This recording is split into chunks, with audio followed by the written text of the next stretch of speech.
you being a mentor with a child at a young age is planting a seed for the future of your community. If you're my age, when you're 60, these kids are going to be running the country.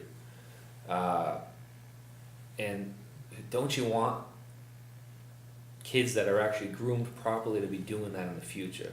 Think of it as an investment in yourself by helping these kids out. I personally, in the past few months, have really grown to like, and sometimes I really want to wring his neck at times. One of the children I mentor. And he's been on camera before, we've discussed it. And a lot of you guys have seen the relationship grow between us right on camera. I'm proud of him at times. I don't want to boot him in the butt at times. But it's something he needs and something I needed.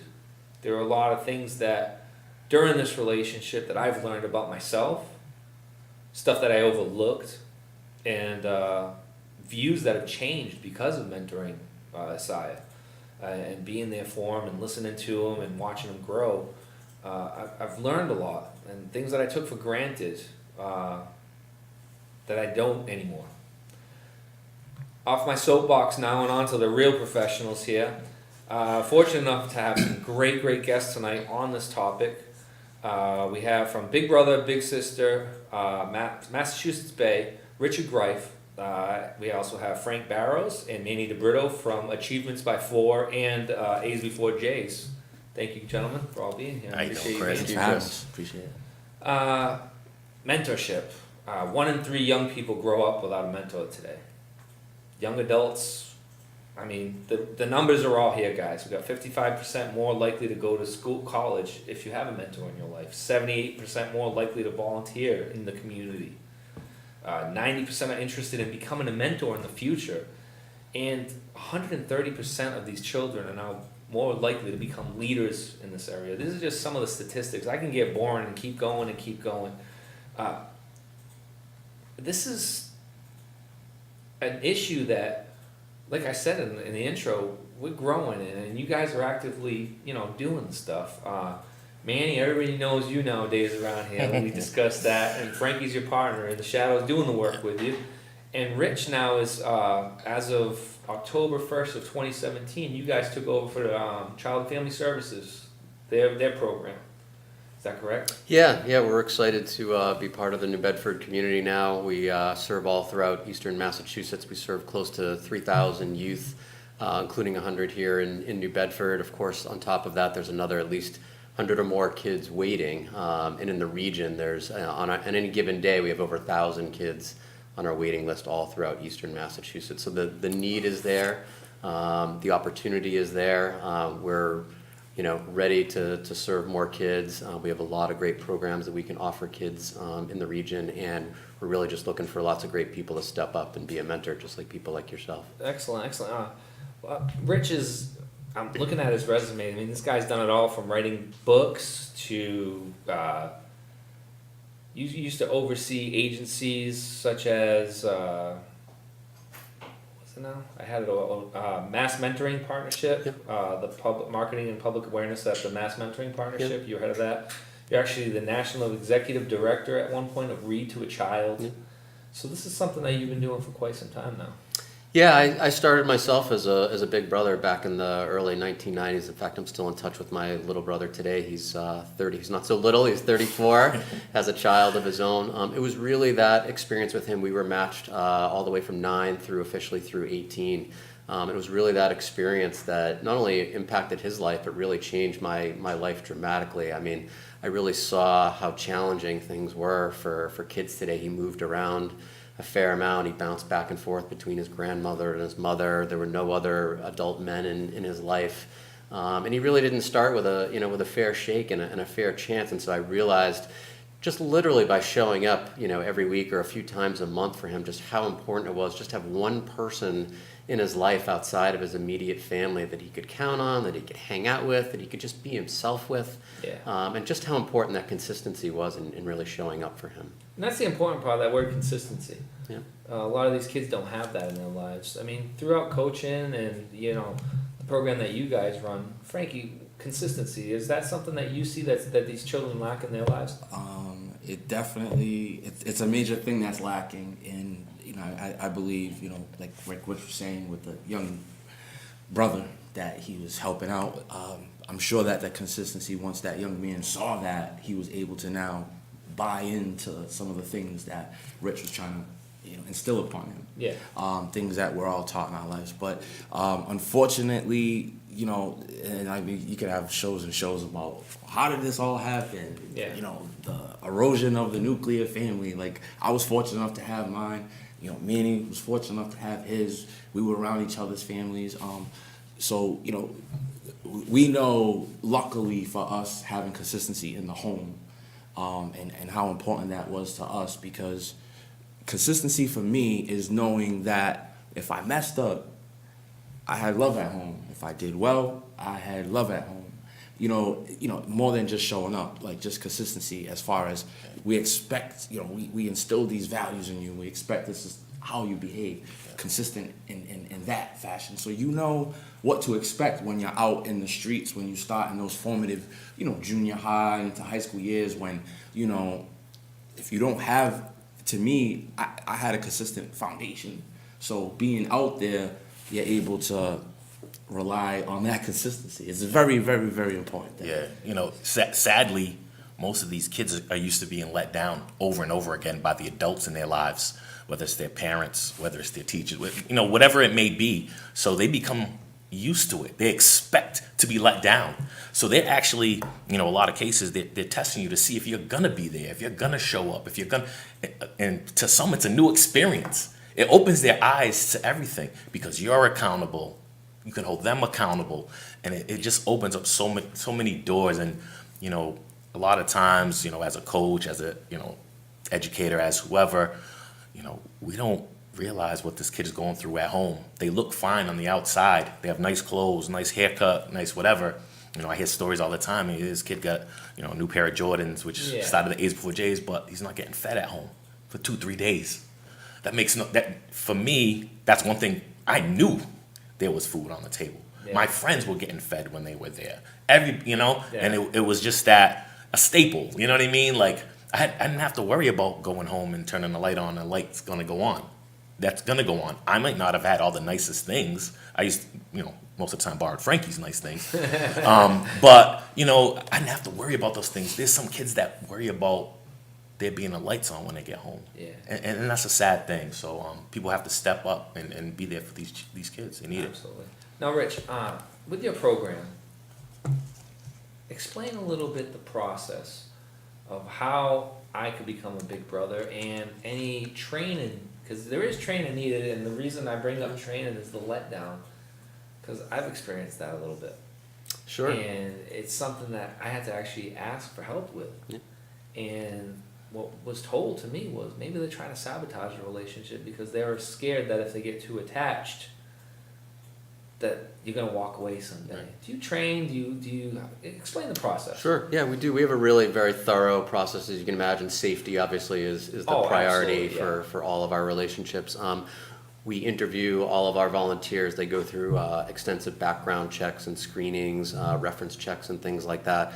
But really the pinnacle of what we do is that each mentor and parent get matched together with a match advocate on our staff. So you get some original training when you first start as a big brother, which is obviously important. You learn, of course, what the role of a mentor is, what a role is not. You're not a parent, you're not a babysitter, you're really there as a friend and a guide, and to really understand what your role is. But you're right, a lot happens early on in the relationship. So our staff, has been doing this for many, many years. They know exactly the types of challenges that mentors are going to come across. So we check in with our mentors very regularly. In fact, that's part of the work that we do, is connecting with the parents and families, connecting with the mentors directly. We actually coach each of our mentors and our parents around a specific youth development framework. We call it the 6 C's.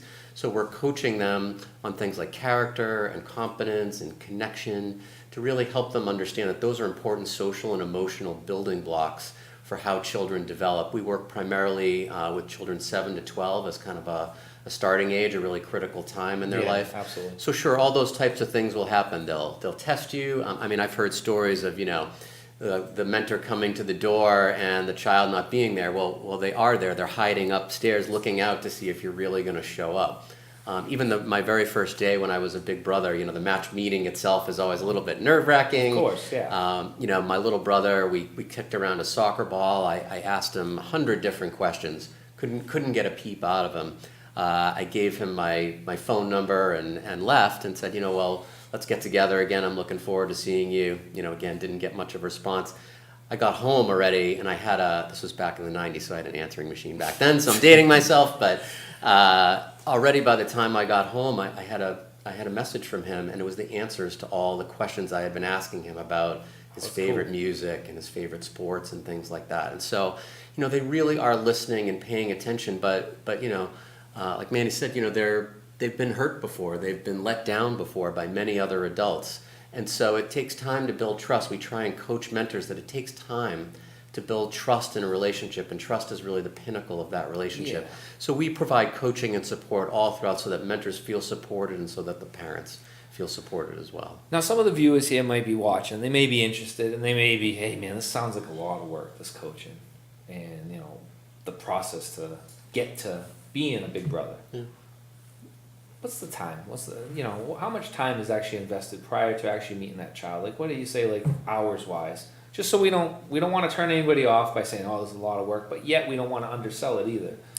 I like to hear the facts, Yeah. take it, and this is what it entails, and then this is a job that's important to our society. It's important to our region, and it's going to take a little bit of work as well. How much work is it?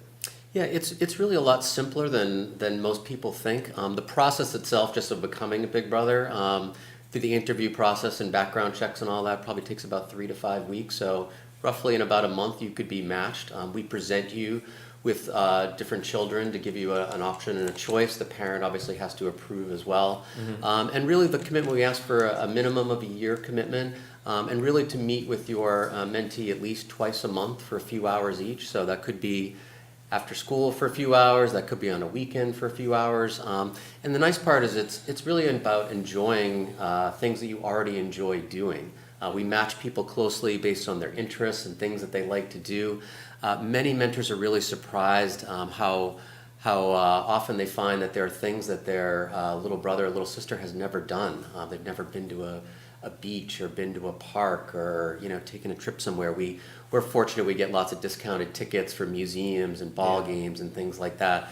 These are things that many kids have never experienced for the first time because they've often never leave a very close radius around their house. So it's really about enjoying things that you already enjoy doing and just integrating a child into your life.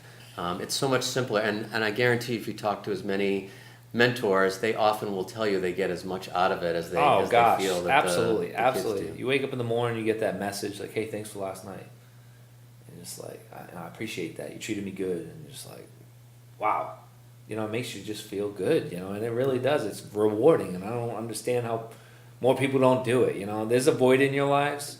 Besides, in my case, which I don't push my religion on people, but if there's a void, God or mentoring.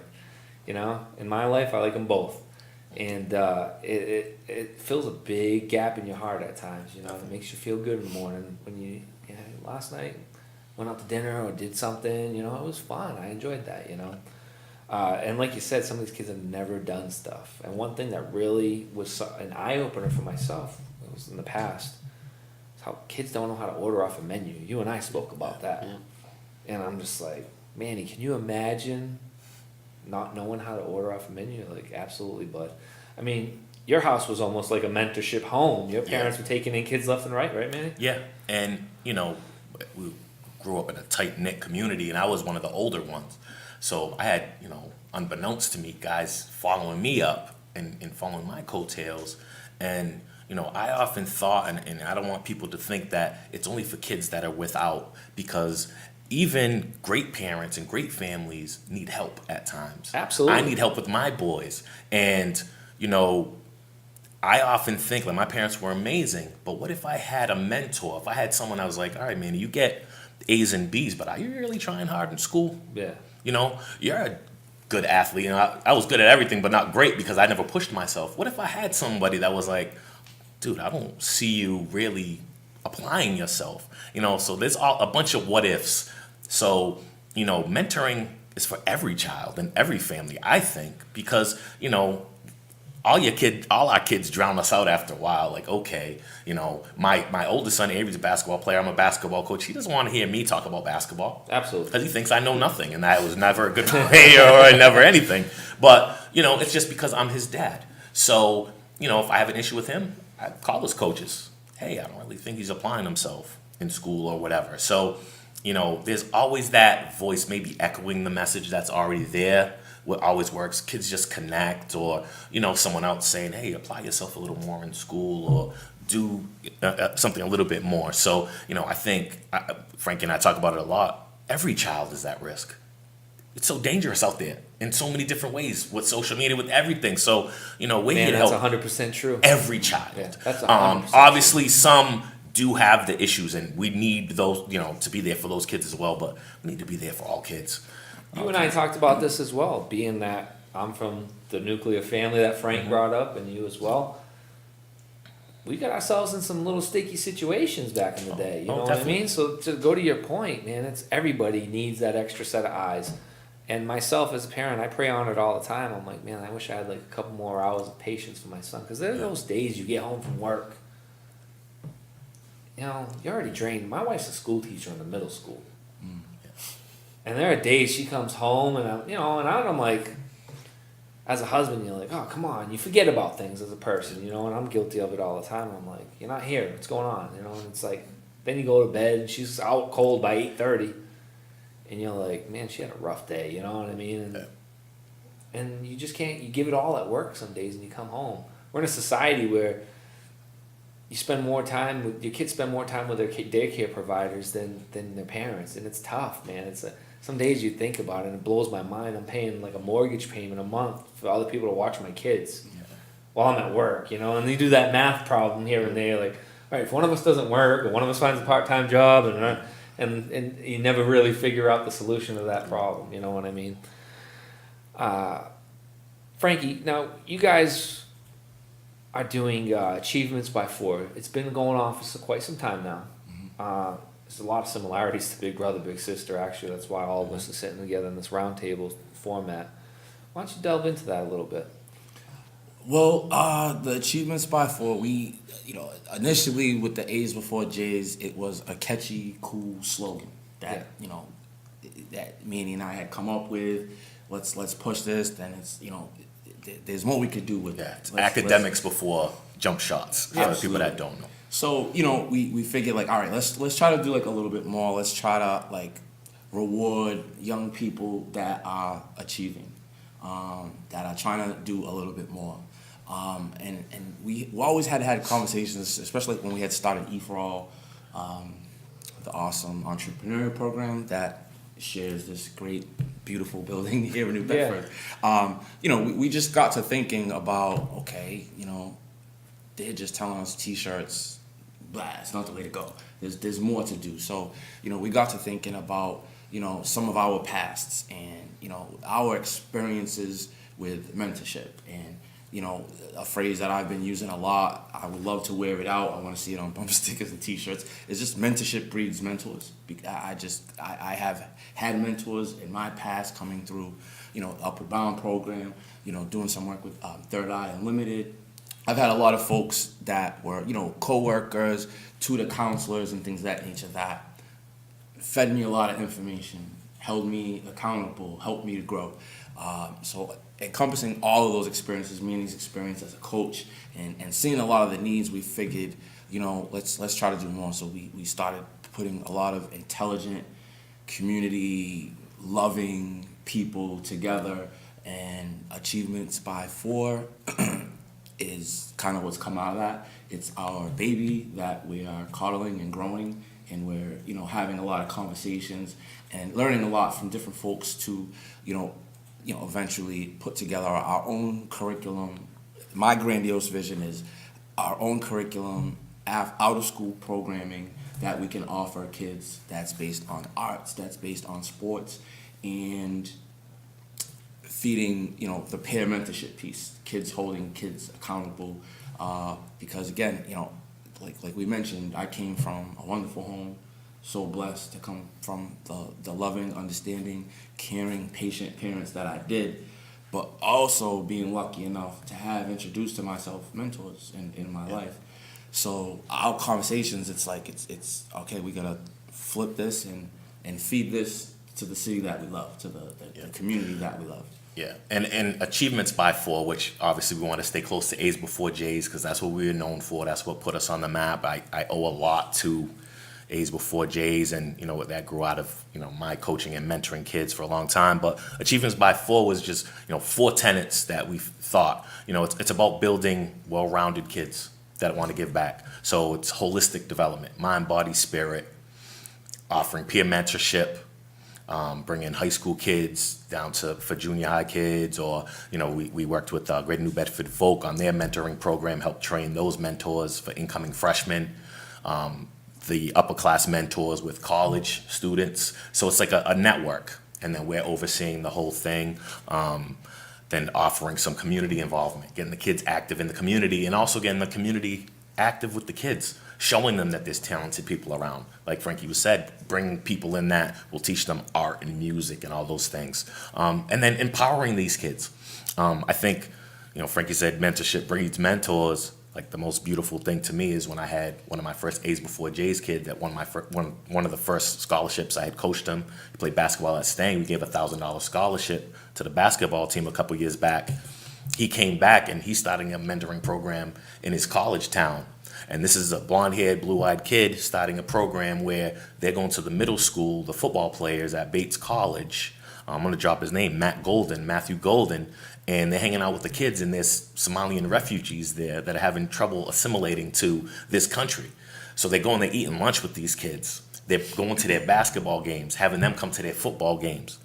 So he comes to me, and he's working with us on his mentoring program. And I'm thinking, wow, I coached and mentored this kid. And how great is he? He's way better than me. Like you said before, being proactive, I always say these kids are going to end up saving us from ourselves. So, that's kind of where Achievements by 4 stands for, and how, we've developed and we're still honing our craft. I want to be like the big brother, big sister, and work hand in hand with organizations like that at some point. Absolutely. And hopefully people look at us at someday in the same breath, because it is very inspiring to hear these stories and to sit at the round table with someone that's as distinguished and doing the things. Before the show, Rich and I talked, and he's all about forming partnerships. There's no boundaries. There's no out of bounds. Mm-hmm. Like he doesn't care. You can go play on his court. Like he's looking. I talked to him about Robbie Mendes doing something at the boys' club with him.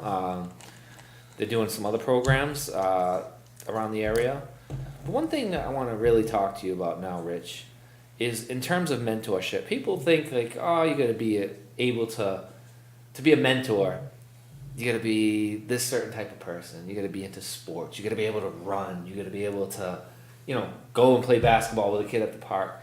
I mean, you do have age requirements, which are pretty diverse in age. And I want you to touch upon the older mentors as well. You and I talked about these people retiring now. Sure. What's more perfect than a guy in his 60s that his wife doesn't want him in the house anyway because they're not used to spending that much time together. And all of a sudden, now you gotta go. You know what I mean? Kids are grown, they're gone. Like that's an age group that's prime. I mean, these are baby boomers that have been working now for 40 years, and they're gonna go home and just there's only so much lawn you can cut. Right. Speak to us on the older mentors and the age requirements. Yeah, I mean, we have mentors from 18 and college students all the way up to 80 is probably our oldest mentor. Several hundred of our mentors are 50 or 55 years of age and older.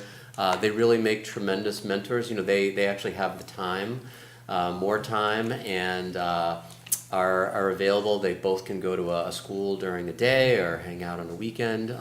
They're really tremendous. They have obviously great experience.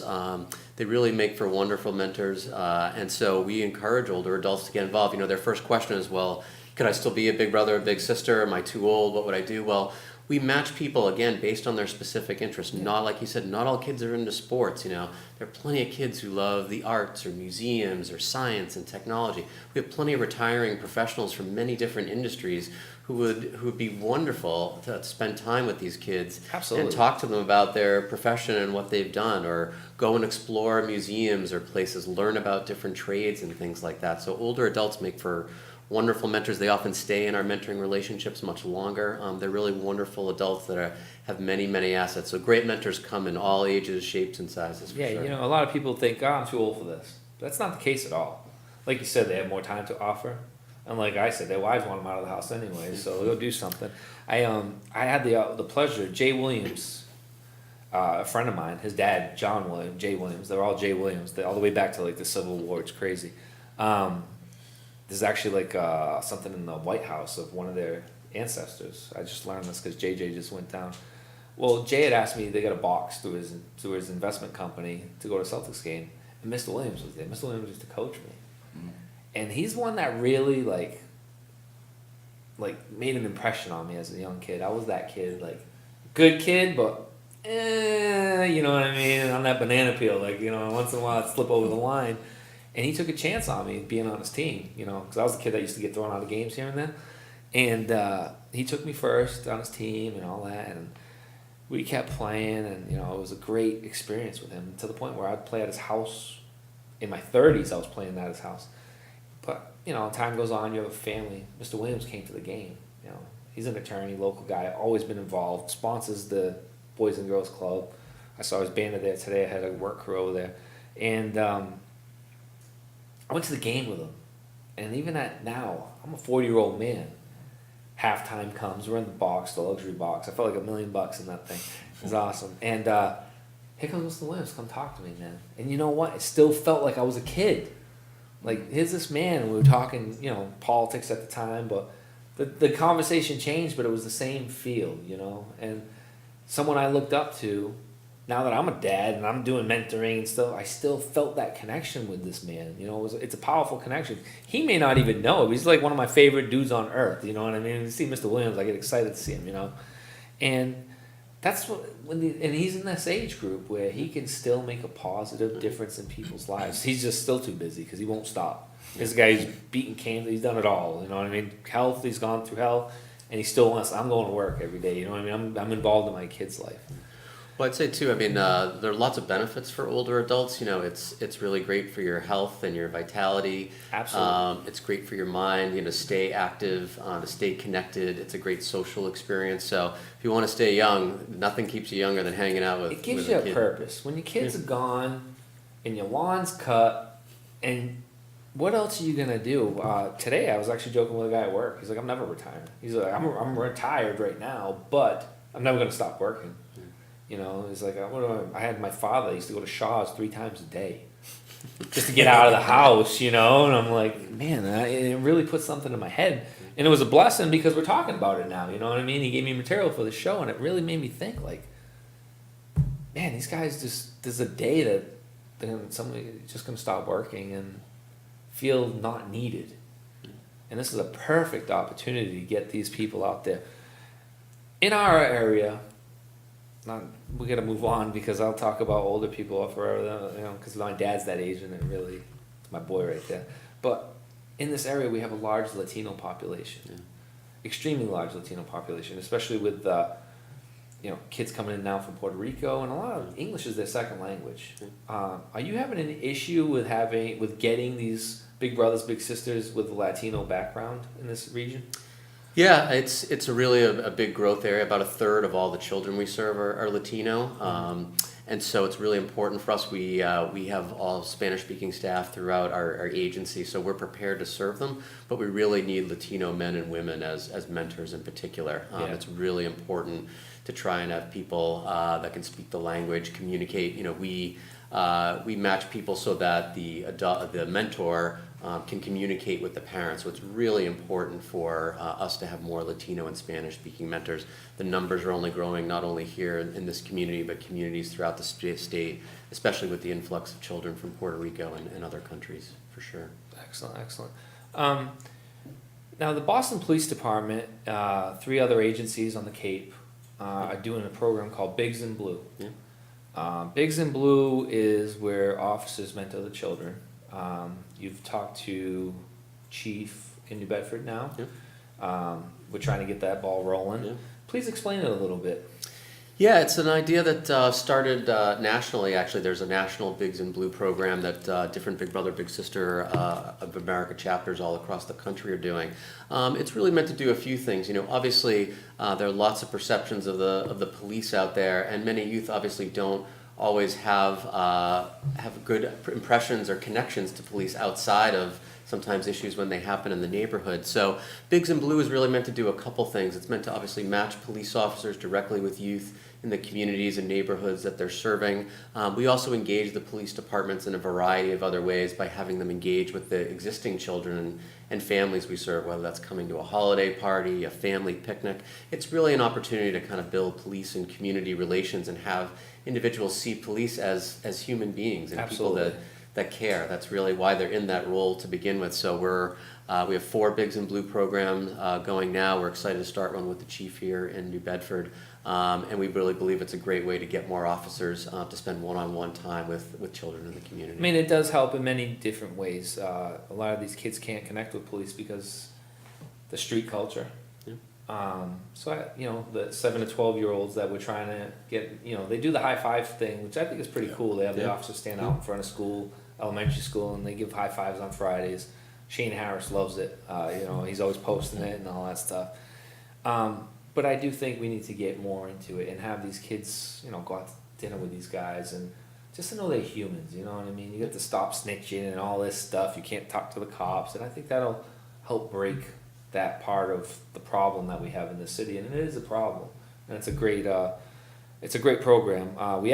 Mike actually sat down earlier this evening and spoke to the chief on this. Josh, why don't we play that interview on this segment? New Bedford Police Department calls a program called Bigs in Blue, right? So tonight Chris is going to talk about the Big Brother, Big Sister program with the New Bedford Elections Commissioner Manny DeBrito and Frank Barros. He's going over, I guess it's a national mentoring month. So for Big Brothers and Big Sisters, he's going to talk about that tonight. Can you talk about that program at all? Or? Yeah, we originally had a meeting with him last year, and we asked for officers that would be willing to volunteer their time for Bigs and Blues, which is Big Brother, Big Sister. They have to commit to 12 months to one child. I think it's a minimum of 4 hours a month, which really isn't a whole lot of time. I'm excited about it because I know the value of mentoring. I talk about this at different places. I was talking about it earlier today at the Gifts to Give with Jim Stevens. The value of mentoring some of these kids can be the difference in them turning their life around, knowing that there's someone that is interested in their life and giving them guidance can make the whole difference. And hey guys, how you doing? Good, man. How are you? So I have a question. So you've been really passionate about being a big brother since the 90s, right? Yeah. Did anything spark that? Were you ever let down as a kid by somebody, or what made you go into that? Yeah, there wasn't necessarily one experience. I mean, I was really fortunate growing up. I had really strong family. My grandfather was probably my strongest mentor. And really, for me, when I got out of college, I was working, and I knew there had to be more than that. I wanted to do something to give back to the community. And so for me, I also was an only child, so I never had a brother.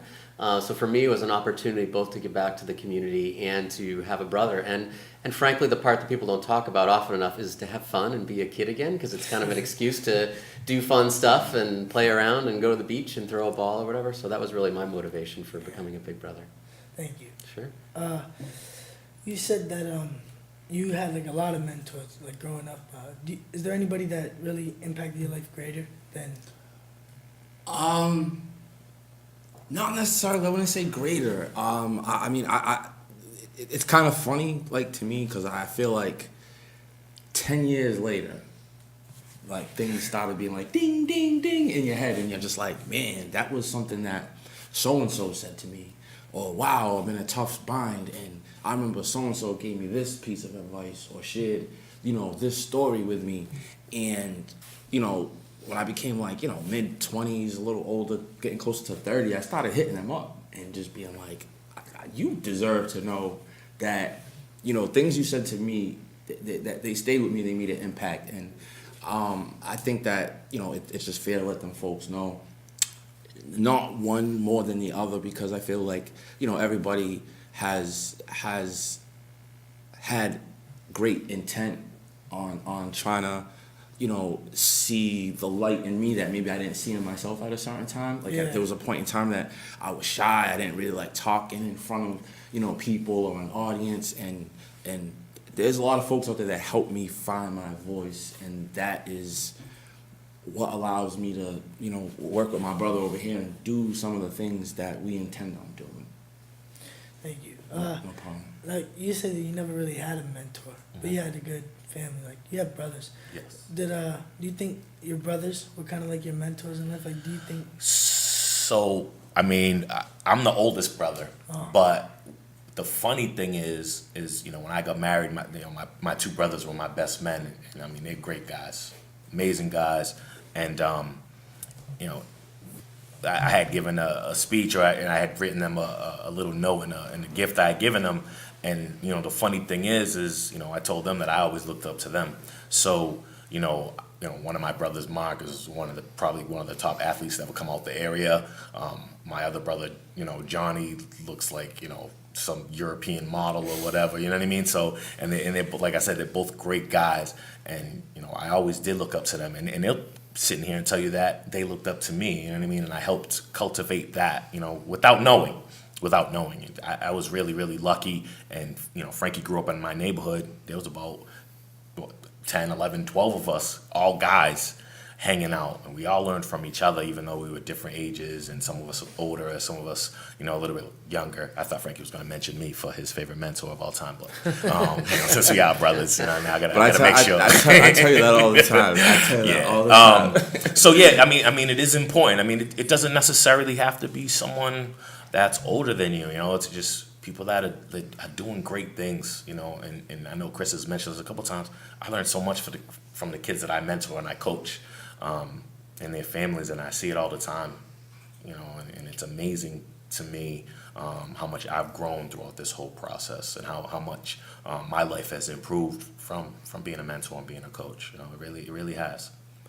Absolutely. I can't disagree. That was Asaya. Asaya's back on.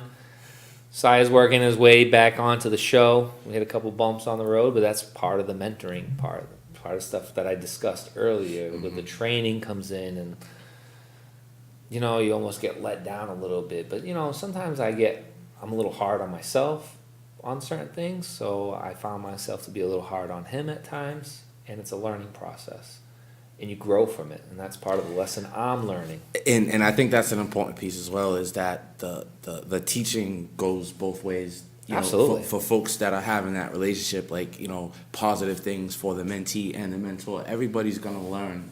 And anytime, you know, there's a boundary, or you might think something, you know, culturally, I'm here, he's here. That's just a lot of space. That's opportunity to learn and grow. Absolutely. As people. So I feel that's really, really, really important. You know, anybody that thinks they have something to offer, like, don't be afraid to offer that. I think, you know, one thing you had mentioned earlier is maybe folks might think like, you know, I'm not in that box to teach or to lead, but I don't feel like there's any particular box to be in to teach or lead. Everybody has experiences. Everybody has something valuable to share and gain at the same time. Oh, absolutely. Yeah. I was told by my wife, who's a very smart woman. Well, I say she's smart, but she married me, so sometimes I don't know. Do you expect your 5-year-old to know how to drive? And I said, what do you mean? Sometimes there's certain things that they just don't know. Mm-hmm. You can't expect them to know what you know. You can't expect them to understand things that you do. That's part of your job. Don't get angry, teach. You know, and that's my wife teaches me a lesson, and everybody's involved, you know, because you vent your frustration to your loved ones. I'm sure you've gone home rich and had a bad day, like my numbers are down or whatever, and this and that, and you go to your loved ones and you get guidance from them at times, you know, and it becomes a family affair, a friend affair. Like, I've asked Edwin Cartagena some advice in the past, and Edwin's going to be someone I'm going to introduce you to. He does United New Bedford. Edwin is very involved with the youth in the city. Isaiah is going to reach out to Edwin because he owes Edwin a favor, and we're going to fix that up. And I think Edwin has the power in his church as well, and in his outreach in this community to get some of these Latino men that you're looking for in this area. I was gonna say the thing that you were talking about, I think we all were talking about, is really we can offer perspective to kids. You know, everything is always in the moment. Whether you're an adult or a child, everything always feels in the moment. And when people can give you some perspective, help you step back from what's happening at the time, help you think about things, help you think about your future, help have conversations about that. It's really, really helpful. I went through that. I've mentored 2 boys now, and particularly with one of them, as he was getting into college, he was thinking about dropping out. Things were really tough. He went from living in Roxbury to going to UNH. And that was a tough challenge for him, much more tougher academically, much more tougher socially from a kid going from Roxbury to Durham, New Hampshire. But, between me and his mom and my wife, actually, because she's very close with him as well, really encouraging him and letting him know, if you can stick it through and get a 4-year degree, it's going to help you in so many different ways. Even though it feels tough right now and it's really hard, trust us. Yeah. We know that getting a 4-year degree is really going to be super beneficial for you. So sometimes we all just need to step back a little bit and get a little perspective and listen to the people around us that believe in us, support us, and really love and trust us. Absolutely, and that goes back to what Frank said. When 10 years, 20 years from now, glad I graduated. I just got this job, and man, I almost dropped out of UNH, and boom. All of us here have the same experiences. It seems like as a mentor. Some better than others. Some. You guys. I know, Manny. You've been doing it. Obviously, your resume is impeccable. I can't even I wish to get to somewhere to be as accomplished as you have in your craft. That I can get to that point, that pinnacle which you are at. It's quite obvious. Manny's striving to do the same, but on a lower level, coaching and all that, you've been doing it forever now. I used to coach, and man, there's kids. I had a mother one time come up to me like, "Man, you did that for my son." The kid that shouldn't have been in the game at the appointed time, but he gave his heart every game. And it's like, man, you're going in, and every parent is staring at you. You know what I mean? Like, what are you doing? Because the kids have to win. And the kid scored, dude. Yeah. It was like.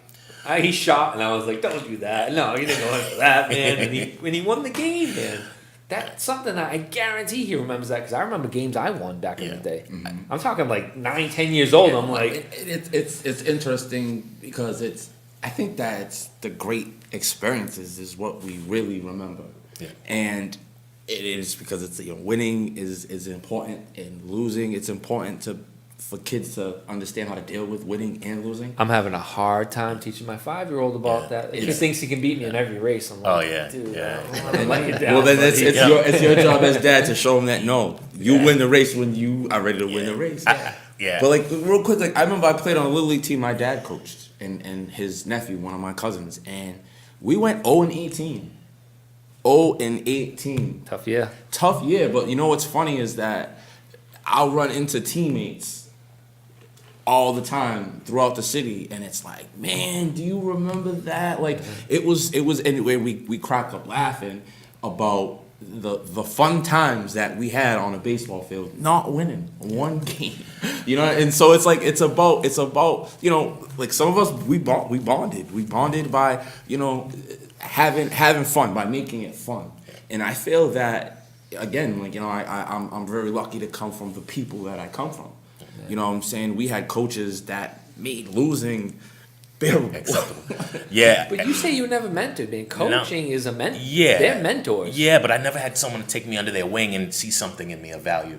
My favorite times is when former players, like I've been blessed to coach some of the best players recently to come out. Bryson Goodine, who's committed to Syracuse and amazingly bright kid and super athlete. Good kid, too. And oh my God, he is top notch in his family, and we've known them forever. But I've also had kids that, like you said, played for me, and maybe won the championship or played in games, and I'll be in the mall and I have this grown person with the beard come up, coach, who, I don't even recognize him.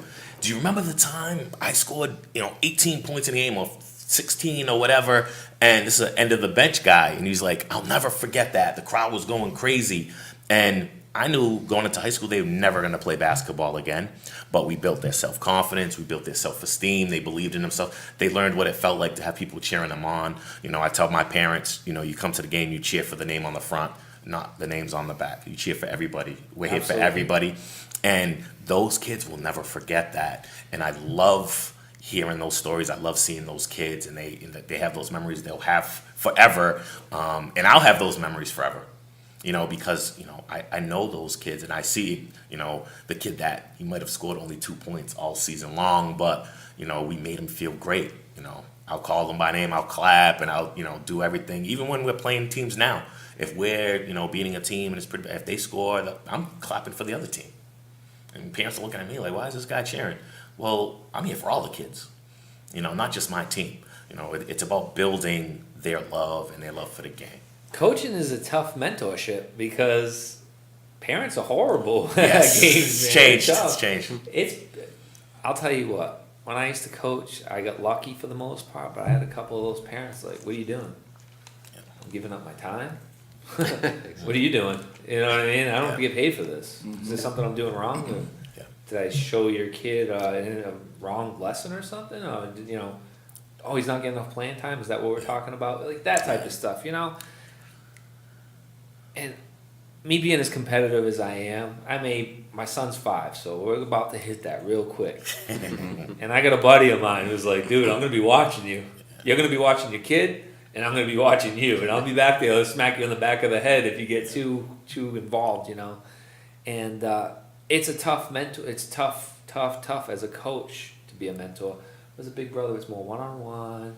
I'm sure they have to report back here and there to the organization. So there's less stress, is my point.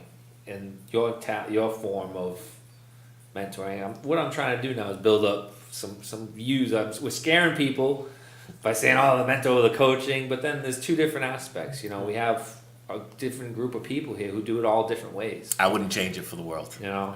Even through the hard, and even through the parents that drive you nuts, it's so rewarding. And I'm sure you teach a couple parents a couple things here and I there. would- yeah. Like cheer for the Definitely. shirt in the front, exactly. Yeah, You know? but and some parents don't know that, Yeah. and you assume. But again, we're talking about people that maybe they came from a situation where they weren't mentored or parented that well, you know, and we're a Absolutely. couple of generations into that cycle. Yeah, that's why now it's more important than ever, and I keep telling people that, you know, this is something that I've been saying since my first show with the sheriff, that it's time we start getting back to watering the roots of the plant rather than just fixing the buds. You know, it seems like we're just over here worried about the flower rather than worried about the foundation. Because the flower is visible.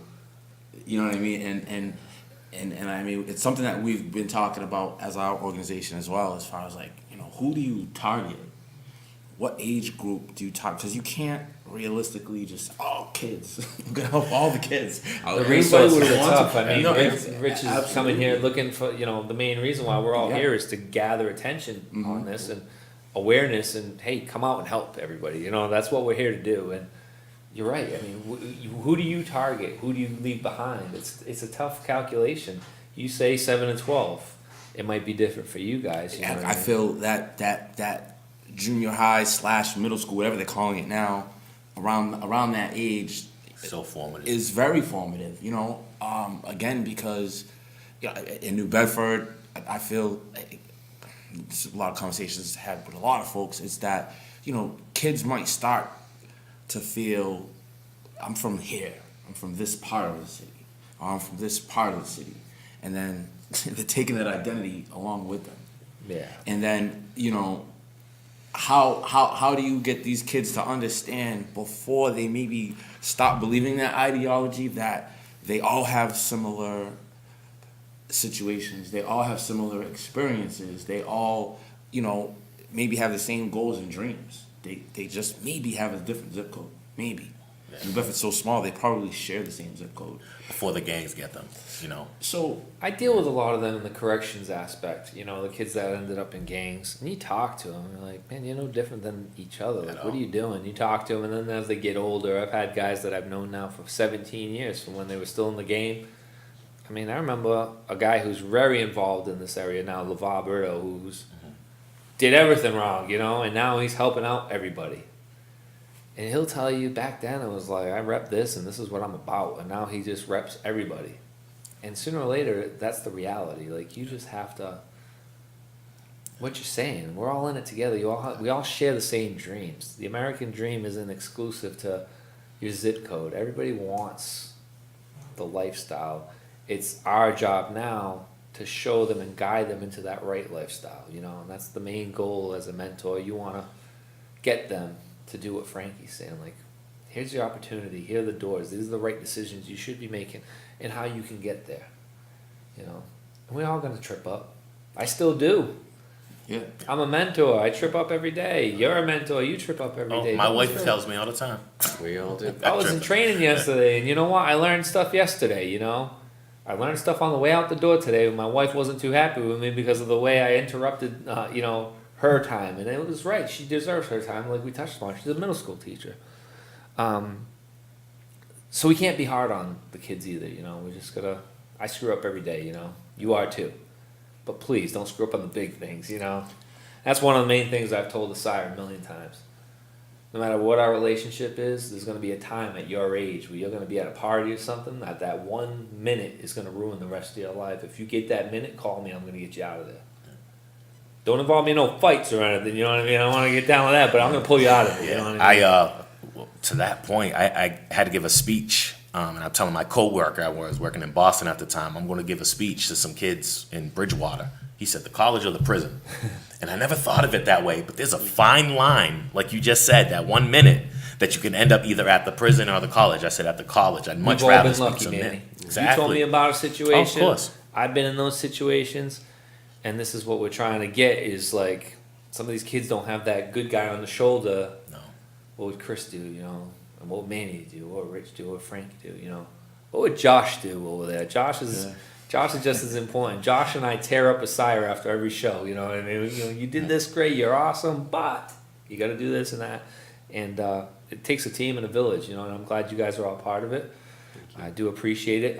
One thing that Rich really wanted to talk about, and I want to not forget that, is the partnerships. I know Definitely. you guys are going to reach out. I've talked to you about Robbie over at the Boys Club. I'm going to give you his phone number. He said call him anytime. You actually may have reached out to him, he said, on email. Possibly, yeah. Yeah, I think you have. Robbie sometimes is like, what window in my computer was that? And, you know, and awesomest guy. Gosh, he's been at the game now forever. Yeah, you know? he's been- We grew up in the boys club. He's both of been us. there since there was only the little gym. Yeah. So Robbie's, you know, he's a really important. He's a cornerstone in our area when it comes to this.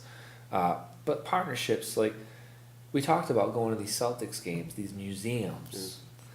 How can businesses in this area help you guys outgrow, all of you? Because this is in partnerships. This is an important part of it. You don't have to be a mentor, but everything costs money. And me as a mentor, man, I'd love to take aside a Red Sox game.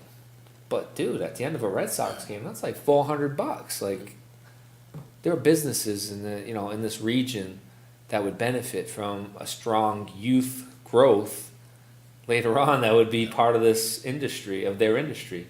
Talk to us more about partnerships and how you work with them in the community as in your organization. Yeah, I mean, the two things that organizations can do, one is just open your doors for us to come in and talk about the mentoring opportunities we have in the community. We come and do, 20, 30-minute information sessions. Doesn't matter whether you're a 10-person startup or a 1,000-person company. We'll come in and talk to your employees about mentoring, how to get involved. That's really easy and simple to do. We're always looking for free and discounted opportunities for our matches to take advantage of, whether it's a free ice cream for the little brother or little sister, if it's at a rock climbing gym, something that's active that the matches can do. Those are great opportunities for us. Certainly getting involved with any of our events. We all privately fundraise, to support our organization. We do all sorts of everything from golf tournaments and fishing tournaments and things like that. There's lots of great ways for companies to get involved, raise their own visibility for their great work that they're doing in the community. So information sessions helping us provide free and discounted opportunities, and financially supporting us through our fundraising is really the top ways for us. Absolutely. You guys having trouble with sponsorships So- in your organizations? We're just at the fundraising stage. We're about to hit that point. Like you said, everything takes money. We want to be fully funded through sponsorships, grants, because we want to go to schools or people to reach out to us. Hey, we have this need, but we don't have the money, which we hear a lot in schools. And don't worry about it. We're already funded. Yeah. You know, we can come in and implement. You have the need, you have the space, you have the kids, we have the program. Here it is. So that's really our next push. So, you know, any companies or individuals that donate, and you like seeing a couple of guys that grew up in the city that are giving back, and you want to help, reach out to us. We're on Facebook, A's Before J's and Achievements by 4. You know, we need everyone to be invested in the community. We're invested in the community. You know, we love what we do. This is it's exciting to us that we have this opportunity. You know, we thank you guys for having us on. I mean, I've been on quite a few times now. I feel like I should have a pretty chair much- with my name. I think you're gonna get a key to the building before I do. But, That would be nice. But no, you guys have been great. So, I mean, you know, reach out. You know, maybe you don't donate individually, but maybe your company does, or Talk to maybe your you know, bosses, yeah, talk to your maybe owners, you your know, businesses. maybe you know people that do, or you have ideas for us, or whatever it is. I mean, we're wide open. We have the collaborative spirit because you know we started as a full profit business, and now this is our nonprofit branch, and we're willing to work with you know, other nonprofits, just anything, because we're all in the same game. It's all about helping the kids from the community. Well, you you're the city election commissioner, which everybody knows nowadays. But you've taken a little bit of time, kind of taking a step back from this, Yeah. and you miss it. Yeah. Like, you know, we talked about it. You're like, man, I had to take a step back. As you all know, I've seen your Facebook posts. Yeah. This is your job's rewarding. It is. Yeah. I get to help my Bills, city. You enjoy it. I love Your my mom's- city. Your mom and your dad's proud of you. It's part of a city that you love. Yeah.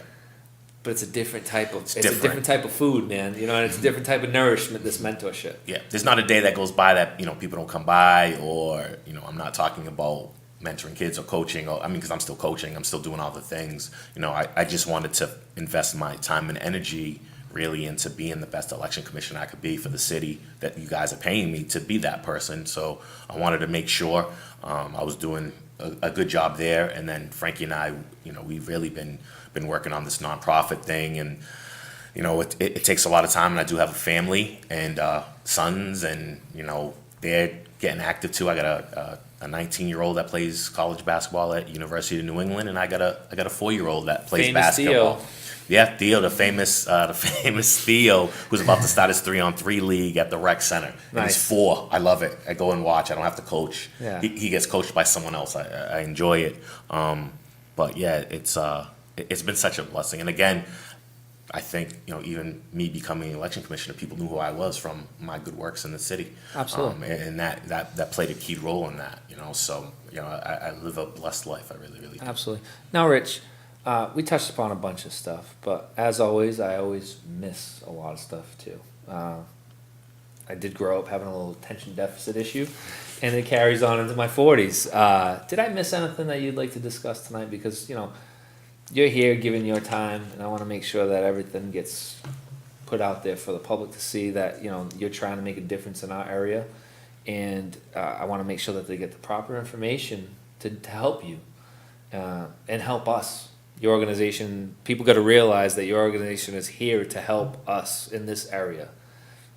Greater New Bedford has a lot of kids that are in need, and a lot of kids that we need to groom. And I want to make sure that we get all the information out there and show appreciation to you and let you not have to answer my dumb questions, and you can actually spew out exactly what needs to be fed to the audience. Yeah, no, it's been great. Thank you for having me on. You know, anyone can go to our website. It's massbaybigs.org, or you can just search Big Brothers Big Sisters of Mass Bay, and you'll find us. We're on Facebook too. And that's really both for volunteers, and we also continue to enroll children. So, you know, if you're a parent or a guardian, or you work for a human or social service agency or Boys and Girls Club, any agency, we're always still looking to enroll more youth. So we want people to contact us too. We'd love to get more youth enrolled in the program. The thing that I'll just leave you with, you know, I remember at one of our events we had this former little brother, you know, get up and speak And what was so powerful to him, in saying, obviously having a mentor is never a guarantee of success, but what it is really a guarantee of a different possibility. And I think that's what's really inspiring for us is every day, every year we make over 1,000 new mentoring matches, and that means 1,000 plus different new possibilities for that child, and their future is happening all the time. So if you're really looking for something that is both meaningful, fun, and really easy to do and get involved in, I'd really encourage you to contact us, and we'd be happy to talk to anyone and learn more about our program. Excellent. You know what? You can't say that any better about being a mentor. That's like the perfect way of putting it. Injecting yourself into these kids' lives opens a door of perspective, just like it does. We can keep saying the same thing over and over again. They inject their perspective into you. It's a two-way street. And you doing it, you're gaining just like they are.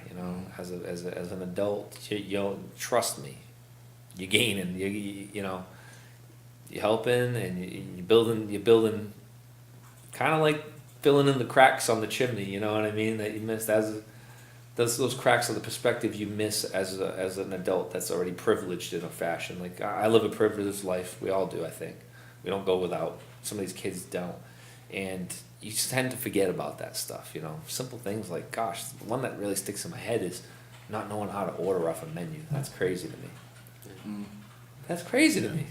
And it was like something that simple that nobody really thinks about on a daily basis. There are thousands of children that have no idea how to order off a menu at a restaurant. This is something that kind of puts you back down to earth, and then gives the kids, and I go to this, and you see them taking pictures of their food and checking in at the restaurant. That's cool, man, and it's an opportunity for them to see how they could live if they make the right decisions. I'm actually talked to Mike today, Manny. We had talked to him before, but Mike's all over the place. The three of us are going to work on a new little collaboration. It's called Achiever of the Month. With the Bedford Guide, y'all going to help do most of the legwork. I'm just like the middleman here. Which is nice, man. The one thing that I've gained from doing this show, Rich, is some connections. It's nice where you can actually, hey, I need this done, and it gets done. Like, we did a toy drive, 3 weeks? Yeah, that was awesome. How awesome was that? Like, we would have never been able to do this without this show, you know what I mean? And it's like, all right, cool. And now we're going to do something else. And Achiever of the Month, I'll let you, this is your baby. You brought it to me. The two of you have sat down and talked about it, obviously, because you came with your notepad and you're like, hey, man, I need you to do this with me. And I said, this is awesome. Let's do it. Yeah, I mean, the idea came to me. I had left work at City Hall. I'm on my way out to lunch, and it's raining. It's pouring rain, and I come outside, and I see a lady laying on the ground, and here's a young man next to her, standing in the rain, no umbrella or anything, and he's on his phone. He's calling 911. And so I come over, and I hold an umbrella for this woman, and I see the ambulance pull up, and the young man takes off. And I was kicking myself afterwards because I didn't get his name then. And it just stood out to me that this young man did not know this woman, but yet he stayed with her because she had fell and broken her nose and busted her face on the cement. In the rain, he's getting drenched on his lunch from school. So all I saw that he had a City on the Hill shirt. And I'm just like, we need to spotlight these kids. He's a hero to me. He just did the right thing, and we need to spotlight them. We need to highlight that because that's so inspirational to other kids. And telling his story and putting him on New Bedford Guide and, having, other kids and other people hear these stories, I think it could be really inspirational, not only to him, but to the parents, to the community itself. So I brought the idea of, Achievements by 4, the Achiever of the Month, and just spotlighting these kids that are out here doing the right things, and they're extraordinary. We hear so much about the bad kids, but there's all these kids out here doing great things. And they get forgotten about. Yeah, and they get forgotten about because no one talks about them. And Kylia, when she brought, for the toy drive, a box, she had, she actually was on Chris's show, a box of gifts that for her birthday she asked not for gifts for herself, but for things she could donate to people in need. And she donated to us for the toy drive. And to me, that just speaks volumes. And mentors, creating mentors, and that's what we're here for. So I'm looking forward to getting that going. If anyone has kids they want to nominate or anything like that, again, reach out to us on A's Before J's or Achievements by Yeah. 4, and we're gonna make sure these kids are highlighted. We're gonna get the details ironed out, but we really need to hear these stories. We really, really do. I think the public is interested in hearing that, and I think it's gonna be a great thing, a really powerful thing. I already know, for me, I've met some amazing kids, and I've seen some amazing things just in the short time that you and I have been in contact. So I want to share those with New Bedford and with the people that you reach on your Yeah. show. With this type of platform that we've been given, those always, I tell you all the time, I'm like, man, whenever you want to come on, just tell me. Guys like you and people our age in this area, we've talked about it, we're forming a network where we can make a positive difference in our community. Have like a little power team of people that actually care, and just keep growing it, and diverse. And that's the important part. We need a diverse group of people that can be positive and have an impact. I want all different cultures involved. The Edwins, yourself, Colton, Josh, Christian Farland, all people that actually care and are doing stuff in this area to form this collaborative of a network. Ashley Bendixson, she says she's in, that we can actually consistently, is the word consistently, help. Yeah, we look good doing it too, but you know what, at the end of the day, I don't care. And this might be some people that join our network that do it, and what was it that I said at the end of the day? I don't care how justifies the means. That- Yeah, like if folks have the heart and the passion to do it, let's do it. let's do it. If folks are like, I want a tax break, let's do it. Yeah. You know what I mean? Or I just want to get good publicity from it. There's nothing wrong with wanting to highlight your business as somebody that wants to do something. I tell everybody all the time, man, you can take credit for it, you can make money doing good things. But as long as you're doing good things, one can't outweigh the other. You know what I mean? We all gotta live, we all gotta eat, we all gotta pay for college someday. Mm-hmm. You're doing it, you're working on it, we all have to work.